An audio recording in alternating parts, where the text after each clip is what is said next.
Sa fencing, nagpamalas ng impresibong performance ang Filipino fencer na si Noelito Jose Jr. para sa men's ipay ng kasalukuyang World Fencing Championships na isinasagawa sa Milan, Italy. May ulat si Daryl Oclares.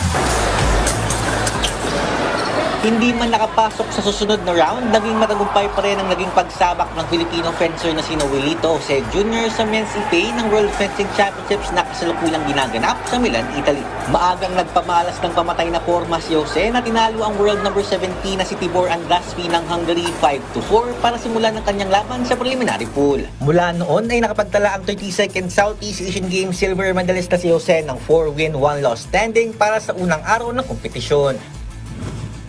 Maganda naman yung pinakita ko ng first round. Like, naka 4 wins and 1 loss ako. So, tapos sa isa ko, ang panalo is against sa world rank 17 from Hungary.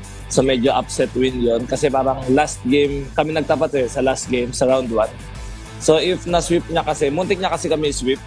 Pero yun nga, natalo ko siya may talo siya ng isa. So, hindi siya nakadiretso sa day 2 agad na diretso lang. Kasi if na-all wins niya yun, diretso, pasok na siya sa top 64 agad diretso. Pero dahil nga yun, nanalo ako. So, tumaas din yung rank ko and then siya nabawasan. So, okay naman yung simula. Dahil sa kanyang magandang record ay agad na nakapasok si Jose sa round of 128 kung saan naman niya pinadapa ang world number 109 na si Satya Gonfot ng Mauritius 15-13. Pero nagtapos ang kampanya ng 26-year-old Filipino fencer sa round of 64 matapos siyang yumuko kontra kay Flylich Yuval Shalom ng Israel 13-15. Sa kabila man ng pagkatalo, ibinahagi ni Jose ang mga natutunan niya sa kanyang 71st place finish na mas mataas kumpara sa nakaraang edisyon ng World Championship. Tutunan ko, ewan ko, masyado specific for fencing. Pero yun na nga, sasabihin ko na lang din na masyado kong nag-suicide. I mean, masyadong risky yung ginawa kong action na yun para makuha ko, para matay ko kasi na 14 all. Masyadong risky yun, pero parang yun na nga, late ko na dapat talaga if yung mga suicide attack, medyo wag mo muna, lalo na, yun na nga, yung mga delikado. Bali, yun talaga yung pinaka-natutunan ko this World Championships.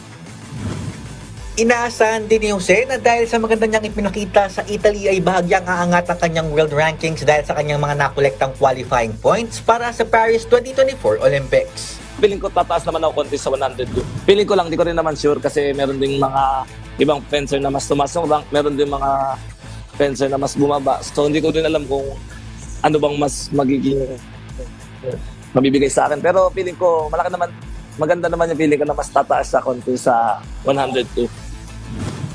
Matapos ang men's ipay ay sasabak pa si Jose sa team event sa Biyernes bago bumalik ng bansa para paghandaan naman ng Hangzhou Asian Games sa darating na Setyembre. Daryl Oclares, PTV Sports.